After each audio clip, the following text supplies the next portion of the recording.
Welcome to Digital Asset News, trade the top stories in cryptocurrency and digital assets, and break them down into bite-sized pieces. We've got a couple of interesting stories today. First up, the Ripple report for Q4 was released, and it goes on to state that Ripple sold 0 XRP on cryptocurrency exchanges in Q4 2019. So there goes that whole debate about Ripple dumping. Next up, there are now 750,000 Bitcoin addresses that now hold at least one Bitcoin, a new sign of long-term accumulation, and Ripple's XRP remittance volume increased 650% in 2019, and why it's amazing the price lowered in the entire year. Also, money locked in DeFi apps, which is built essentially on Ethereum, has more than tripled in a year, and why I believe that DeFi is going to make a lot of people a lot of money if they invest in the right platform. And also, let's talk about the scam of the day, which we'll be going over at the very last part of this video. So as a recap, we've been doing great as far as getting rid of scams. We had some that just came up and just got fallen really quick. But then there's these two scams that just keep going on. There's one from a Stephen Thomas and a John McAfee, which looks something like John McAfee here, and this guy, Steve Thomas, and they are scamming people out of money. Here's the problem. These things have been up for 5 days now, and usually when I feature these in the beginning, we were batting 1,000. We would remove all these. And just yesterday, I received a message from a person who had watched my video who said that they were scammed by this guy out of 5,000 XRP. So all this stuff that we're doing is all for naught if we don't get these things removed. As people come into this space, they don't know what's going on and they need our help. So we need to remove these people, or else this whole cryptocurrency digital asset space, when people come in 2020, it's just going to be riddled with these types of scammers who are taking advantage of people you might know, and it's just not right, and it's going to actually hurt us in the long run. So let's take care of our community now. All right, enough of that. Let's get to the stories. First up, this is fascinating. Ripple sold 0 XRP on cryptocurrency exchanges in Q4. So the big issue that I keep hearing about in the comments section, and I do love me some comments, is people complain about how, XRP is a scam, Ripple's the ringleader, and they are essentially just selling XRP because what they're doing is just funding Ripple, the company itself. So this is a great report. Every quarter, Ripple puts it out and just talks about, look, this is what we've been doing. These are our numbers. This is what's going on. It's very transparent. You can see it. I'm going to link it in the description below. You can go right to the Ripple website, and they have their report, quarterlies, Q1 through 4. And this Q4 just came out. And what it states was that they dramatically reduced the amount of XRP it sold. The latest market report shows that they actually stopped its sales of the digital asset on cryptocurrency exchanges altogether. And what they did was they sold 13 million worth of XRP to institutions OTC, which was down from 50 million in Q3. So here's our little summary. So Q3 for the OTC sales was 50 million. And then in Q4, I went down to 13 million. Okay, so people still need, XRP. These institutions still need it. They're still going to buy it, and they're happy to sell it. Great. They're a company. I'm glad. I'm glad it's getting sold. I'm glad it's going out there. Fantastic.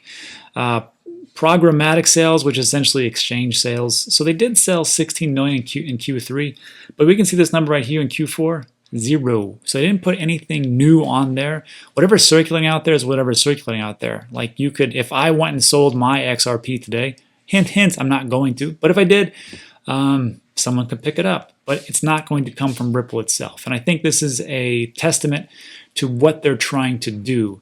And they took a lot of heat. A lot of people would say, they're dumping XRP. And even I had a video on it. And after a lot of research and information, I realized that no, it's not dumping. They are selling. They are pushing it out there, getting it into the space. Now they're retracting, going, look, we don't need to sell so much. Not a big thing. We're going to pull back. We're going to sell it OTC to our institutions. And that's fine. That's great. And that's how they did things. And I could totally not agree more. So Q4 total sales 13 million. That's it. Great. Moving forward. So I was thinking about it actually before I move forward. I thought, well, do they just use reserve money? Like, how are they making money? What's going on? I mean, obviously, they work with banks. They're a software company. That's what Ripple is. They're a software company that works with banks. So I thought, well, how are they making all this money and all these different advancements? It did state that the company raised $200 million last month in a Series C funding round led by Tetragon, which participation from SBI Holdings and Route 66 Ventures. So look, if you can raise $200 million, there's some people that just believe in your company. Also, there was an evaluation of Ripple, the company itself, by $10 billion, and that doesn't make you sit up and take notice. I don't think much will. So I believe in this company, I believe in what they're doing, and I believe they're talking to the right people. It's not what you know, it's who you know. And these guys know regulators, congressmen, senators, people in Washington, D.C. They even have one of their offices in Washington, D.C. They even have two people from the SEC who are helping them out right now to lobby these congressmen, to tell them what to say, to see what's going on, to mold and shape cryptocurrency and how they want to see it. So sure, makes sense. And that's it. Let's move on to the next story. 750,000 Bitcoin addresses now hold at least one Bitcoin. That's good news because that means that is looking for long-term or mass adoption. And I think what it looks to me is that people are accumulating, albeit slowly. So the article states there are now 784,149 Bitcoin addresses holding a minimum of one full Bitcoin, according to Glassnode, an on-chain market intelligence firm. If you haven't gone to Glassnode, they got a lot of good data and a lot of things that are looking very positive for the cryptocurrency and digital asset space. They look at hash rate, which is essentially the computing mining power that is being used in each different sector of digital assets and cryptocurrency. It's looking at how many wallets are out there, and you can see, it's a little bit tough to see. Let me see if I can zoom in. So zoom in a little bit. So 2010, not much, 11, 12, 13, 14. You can just see how there's just a nice, not parabolic line, but how everything goes up. Wow, look in 2016, there was a big spike. Big spike, big spike. Huh, that's interesting. In 2016, after that the second halving, there was a huge spike in wallets. And then in 2017, when we hit our all-time highs around December, which is over here, then we had even more. So I wonder, I don't wonder, I know. People knew what the heck was going to happen, so they just started to buy into Bitcoin. And look, you can kind of see the same thing over here. So big spike, 2019. I'm pretty sure in May 2020 we're going to see even more wallets being created for different people because that's when the halving comes in, May 2020. So I was thinking about this, I go, well, so what? So people have more wallets, great, what do you do? But it just shows that people are accumulating slowly. Hopefully that's what it shows. But you have to understand, these are just wallets. So you could be, let's say you're Jeff Bezos, and you got billions and billions of dollars. Do you think you're going to have one wallet with, millions and millions of Bitcoin? Well, first of all, he doesn't have that. That's impossible. There's only 21 million Bitcoin ever created, and they all haven't been mined yet. So even if you're like super billionaire, you're not going to have a wallet with, say, 100,000 Bitcoin, unless you're like an institution, sure. So you probably want to spread that around. You probably, maybe if you have 1,000 Bitcoin, maybe you have one wallet with 2, another wallet with 10, another wallet with 100, or whatever it is. So if you think about it, you're like, well, that's a good thing. There's more, wallets being created, but you got to understand, like, who are these people behind each one of these wallets? And I am firmly in the belief that this whole market is manipulatable because there are so few players in the game. Look, if you're just like me, we're just the small fish. We're not the big people out there. And those big whales, those are the ones that can move things like crazy, and they can crash the market, they can bring it up, they can do whatever. The only way that this works is as time goes on that people get into it. Right now, we're the 1 to 2%, okay? You got to understand that. We're the 1 to 2%, and we're waiting for everybody on the sidelines to come in. I know they're going to come in, especially this year. With the institutions driving everything, And I mean old school institutions like Fidelity. Look, Fidelity used to handle my 401k. So if you got people like me who are above 40 and they're like, I don't know about this cryptocurrency, but I know Fidelity. I know they manage some of my accounts and I trust them. So if they're into it, I'm into it. Especially if they have a manager coming to you and going, hey, look, Johnny, let's take a look at your portfolio. You know what we should do? 2019, the best performing asset was cryptocurrency, especially Bitcoin. So why don't we just allocate 2 to 3% of your portfolio? It's a little risky, but over the last year or so, this one's been a winner, and we think it's going to go up. Okay, let's do that. Same thing with TD Ameritrade. I mean, you have these old school types of institutions, and they're coming into the game. So if you don't think that things are going to take off in 2020, especially with everybody behind this whole revolution, you got another thing coming. I do think this is going to be a big year, or next year to year and a half, but we will see. Anyhow, let's move on to the next story. Ripple's XRP remittance volume increased, that's a lot, 650% in 2019. So again, with the XRP markets report, which I'm going to link in the description, Ripple says the amount of money flowing through ODL, which is on-demand liquidity using XRP, increased, 6.5x in 2019. In 2019, the dollar value transacted through ODL increased more than 100 times between Q1 and Q4, and specifically from Q3 to Q4 by 650%. Number of ODL transactions also increased by 390% from Q3 to Q4, showcasing high customer demand for leveraging digital assets, specifically XRP, in cross-border transactions.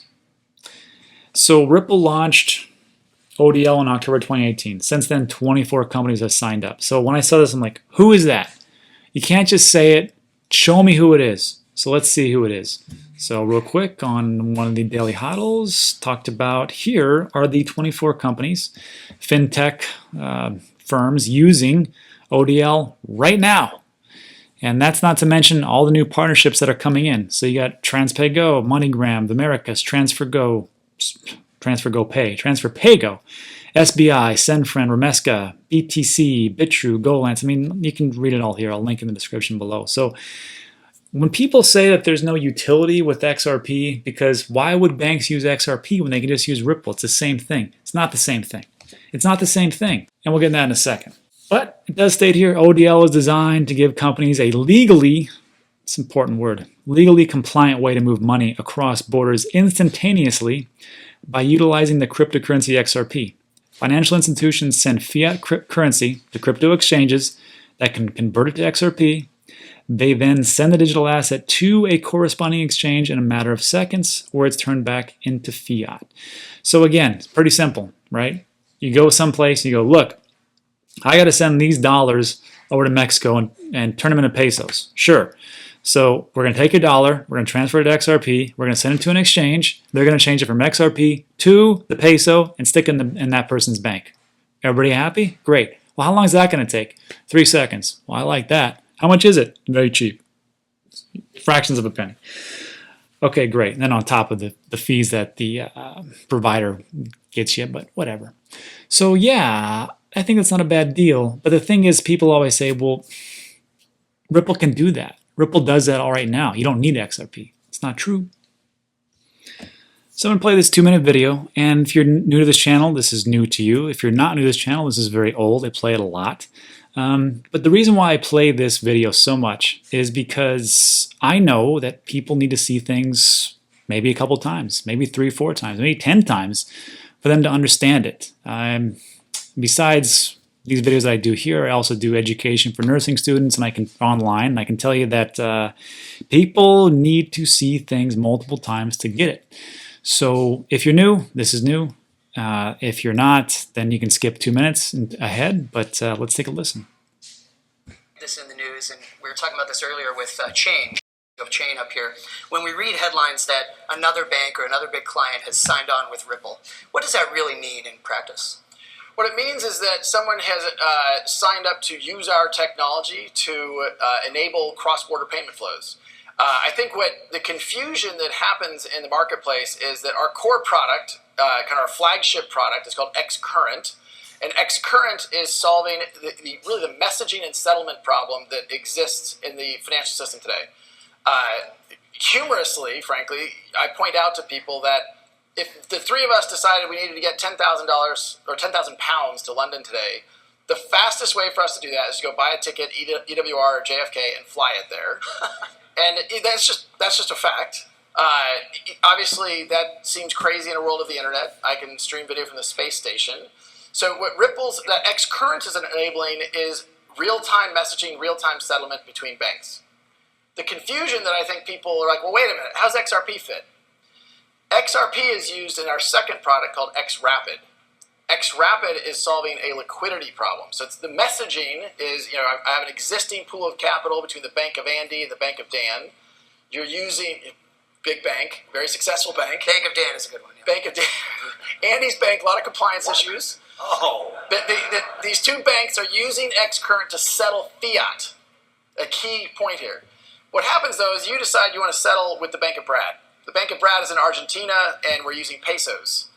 You don't want to pre-fund pesos in my bank. Now, part of that is because that requires an outlay of capital, and that's dormant capital. Part of that is because you now have a compliance check that you're doing annually and quarterly. There's cost associated with that. And if it's the Argentinian peso, you have an inflation problem. So you put $100,000 US worth of, or probably $100 million worth of US dollars there that is now going to be worth less over time. What XRapid allows you to do is to have real-time liquidity. The Bank of Andy can sell a dollar, buy XRP. That XRP can then be moved to an Argentinian digital asset exchange. You can sell the XRP and buy an Argentinian peso, and now you have good liquid funds in less than 10 seconds in another market.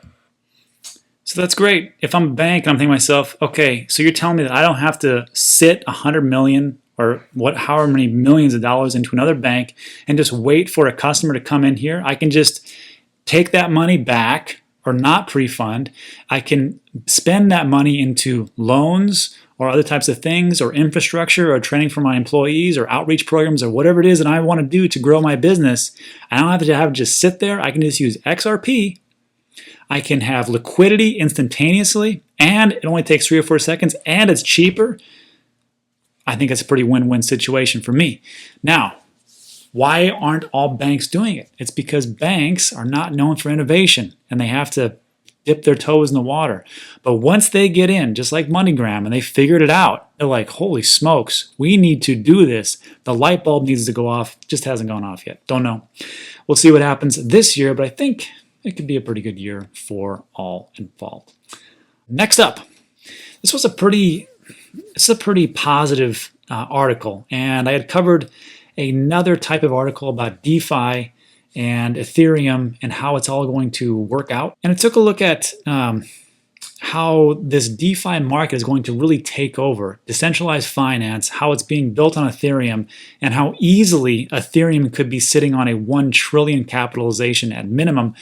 Because if you look at finance, decentralized finance, and you're looking at derivatives, and we went over this about how many trillions, we're looking at over $630 trillion and onwards up to 1.2 quadrillion. First of all, I didn't know quadrillion was actually a number, but apparently it is. And that's the amount of money in the derivatives market. I mean, just the world debt is at 200 trillion. So, I mean, if you just take 1% of these types of things, I mean, you're looking at a lot of money. That's just 1%. I think DeFi is going to be huge, and I think it's going to be, 2020, 2021 could be one of those years. So that's why, as far as I go, these are my investments. So I'm investing in Bitcoin, Ethereum, XRP. These are my big three. And then my other low balls, I guess you could call them, is Cardano, Chainlink, and EOS. Now, I think that after reading these articles the last 2 or 3 days, I think I need to put more money into Ethereum, honestly, because it's going to be huge. I just don't see any way around it. So I will link the video at the end of this video for as far as DeFi goes, and you can take a look at that. And it's, I don't see how it can miss.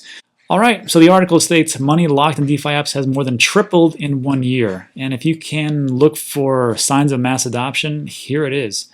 So the DeFiPulse.com tells us that there was approximately 240 million tied up in DeFi apps in January 2019, just a year ago. Now, January 2020, that figure is 760 million. So we tripled, and we're almost hitting a billion with a B for the DeFi market. It's coming because more people are, like I said earlier, beginning to see the value in bringing conventional financial services like loans or credit to the crypto world. Makes sense. It can also deliver fintech services to anywhere in the world anyone with an internet connection. I mean, anybody can be a part of this. All you need is an internet connection, phone. Doesn't have to be a great phone, just kind of internet connection, and boom, fintech services. It's especially compelling for unbanked people living in the developed world, or developing world, excuse me. So I don't really see how this can miss. I mean, this is one of those things where, like, if you're looking at all the unbanked people throughout the entire globe and they can put in so much money, it's not just that, you know, they have the availability to put in hundreds of thousands of dollars, but $1 here and $2 there, it all adds up. And then if you're looking at people in the developed countries who are like, you know what, I like that. We're going to shift some of our derivatives market and put it into this decentralized finance, and you have them all together encompassing, it's a win-win situation. I think it's a big thing, and I got to tell you, I really should be putting more into Ethereum. I mean, what I do, I'm not a trader. I'm just not risky. I'm kind of boring. And every week, I just put a certain set amount into Bitcoin, Ethereum, XRP, Chainlink, EOS, and Cardano. I mean, every week, it's just build. Because I think, just like in 2010, 2011, when people were like, yeah, I mean, this might be big, and they did a little mining, they put a little, money into it. All those people from 2011, if they were invested and could hang on to it and had the brass cojones to actually hold on, they're all millionaires. They're all millionaires right now, and that's what I plan to be.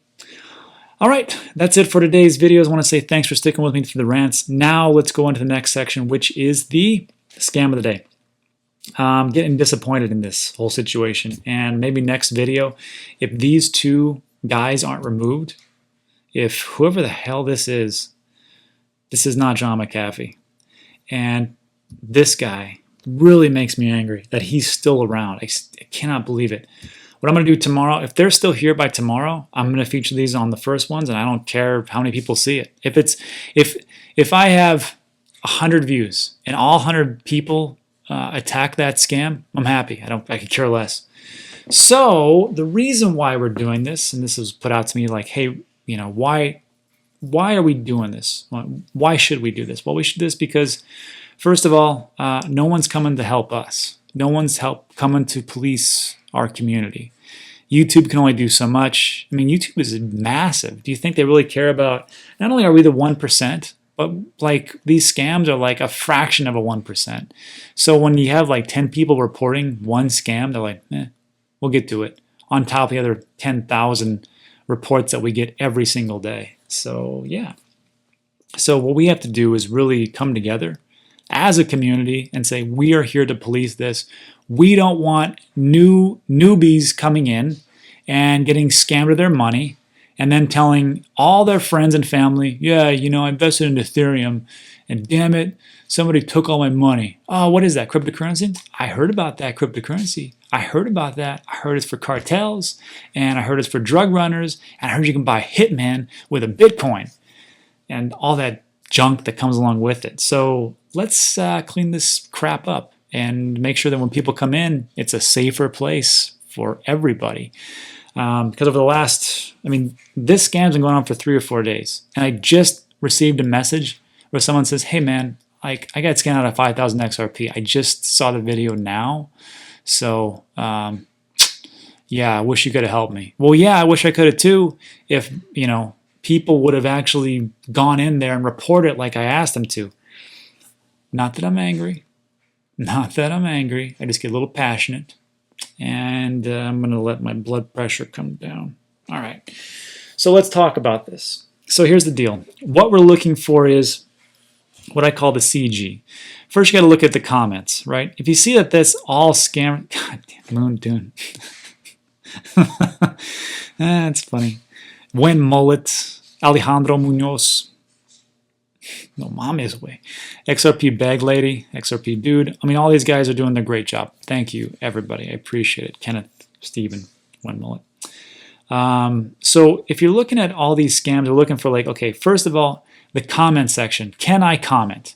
If you can comment and you see these things, it's probably a scam. If you are looking at the comment section and it's just a general whatever and there's no ability to leave a comment, that's a red flag because you're like every place you can comment on, usually. I mean, within a reason. So you're like, okay, well, this doesn't look good because everybody's saying it's a scam. Or if the comments were turned off, that's a red flag because I'm like, why can't I leave a comment? The next thing is called a giveaway, or as I call it, the asymmetrical giveaway. And what you're looking for is, you're looking for junk like this, where it's like, hey, send me a Bitcoin and I'll give you 10 back. So you're telling me if I send you one Bitcoin worth $8,000, you're going to send me $80,000 worth of Bitcoin? Well, sign me up. I was not born yesterday. I was born 2 days ago. I will definitely do that. And you're crazy. And you got to understand that no one's giving you free money. You are not special. Nobody cares about you. Maybe your mom, perhaps your spouse, I don't know. Maybe your kids. But nobody cares. And they're not giving you free money. So get that through your head right now, all right? Nobody's giving you free money, especially in an asymmetrical giveaway. So that's not going to work. So how do we do this? How do we report them? Because there's all this stuff going on. Oh, it's all this stuff. So first thing, you're going to downvote it. I dislike this. Then you're going to click on these three little dots right here. Click on report. And I'm going to go to spam or misleading. Choose one, scams and fraud. And I'm going to click next. And I'm going to say this is a scam. And you're going to click report. That goes to the powers that be, YouTube, who are doing as good as they can. Look, cryptocurrency digital asset is a very small niche market right now. There's a lot of different videos out there that are scammy, and they have to all deal with that, right? Yes, it's a big company, but they're not that big to handle all the different YouTube videos. I heard like every hour there's like 50 years of video content uploaded to YouTube. So if you think they can get to all of it, you're crazy. So it's up to us. So now that I did that, I'm asking you to do it. And if you do it, then great. Thanks. Now there's 2. And if somebody else who watches the video does it, now we're 3. And then 100, then 1,000, and hopefully thousands upon thousands report this. And it goes on into YouTube category, or whoever does these different scams go, wait. We just had 10,000 people report this scam. This might be something to look into, as opposed to, hey, we just got 3 people who reported a scam. But, let's see, how many people have watched this? 176 people, 10 say it's a scam? Maybe not. Or 310,000 for this channel itself. It's probably not a scam. But if you got 10,000 people going, hey, it's a scam. Hey, it's a scam. Hey, it's a scam. It's a scam. So yes, of course, that's how it works.